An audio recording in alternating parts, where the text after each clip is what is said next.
Mga ka-chismaks. Huwag na natin patagalin. Intro. Pasok.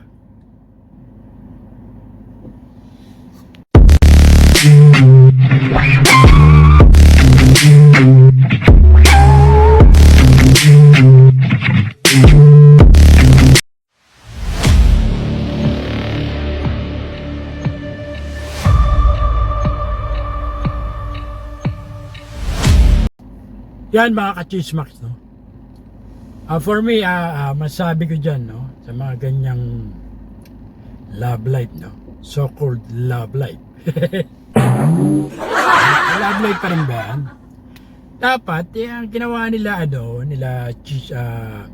Maris Racal at saka ni Anthony Jennings, sinusunod nila yung 3 months rule, no? Make sure na after 3 months, saka ka makipagrelasyon na panibago. Hindi yan ganyan. Kape-kape yan eh. Yan tuloy. Nagkakaroon ng aberya, no? Si Maris, after kay Rico Blanco, si Anthony Jennings, after to sa girlfriend niya, di ba? Dapat, ganon, 3 months rule nga, they need to follow. Gets nyo? Para safe. Ayan, nangyari sa inyo. Siyempre bad trip yun sa mga karelasyon nyo. Kaka-break nyo lang eh. Pagpalagay mo na, nag-away lang kayo, no? Hahanap kayo ng butas, no?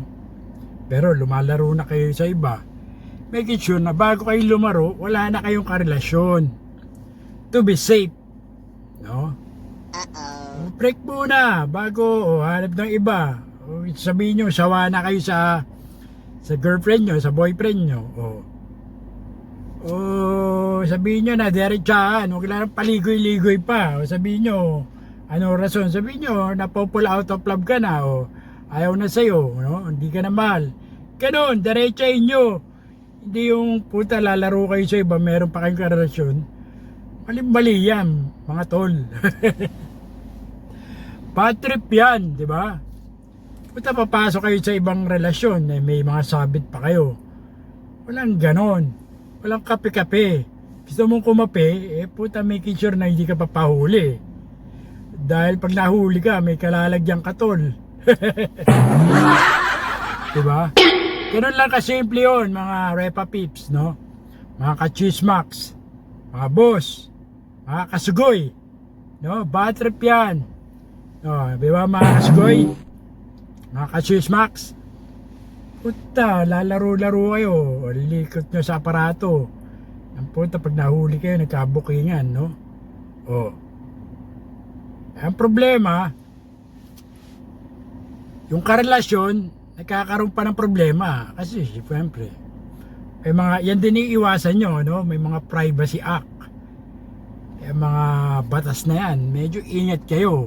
Pag telepono, ang usapin, huwag kayong gaganon, hindi kayo tama dyan, di ba?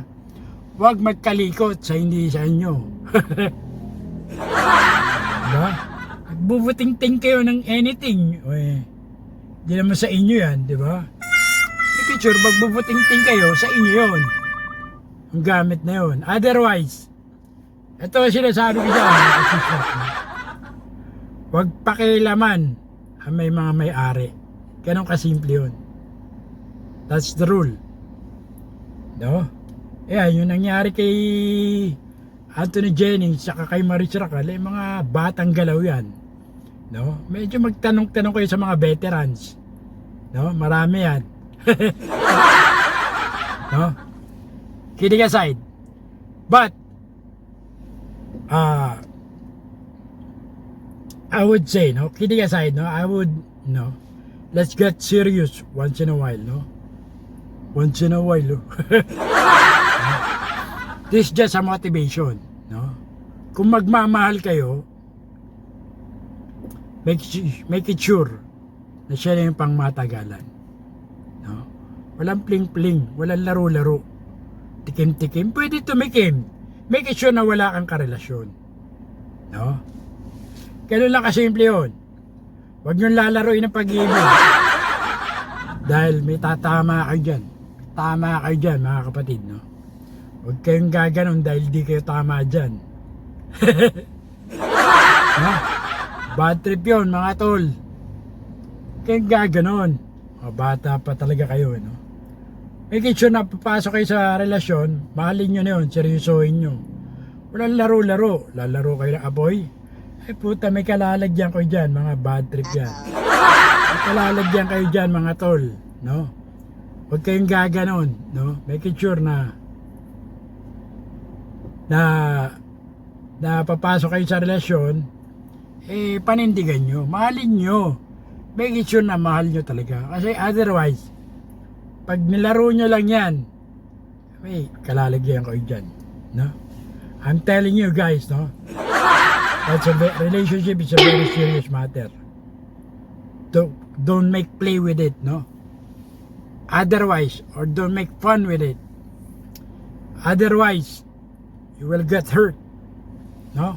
Ano kahantungan nyo dyan? Maraming kinahantungan yan. Worst scenario, ha? Kamatayan. Huwag naman sana, no? Meron yan. Hospital, police. Hindi ang magbibiro dyan. Kaya nakakatakot ang pag-ibig. Huwag niyong laruin. So, mga folks, mga ka-chismax, hanggang dito na lang. Ito po, Cesar Castillo Jr. nagsabing, tirahin mo na yan. Baka tirahin pa rin iba until next time, chismax! Peace out!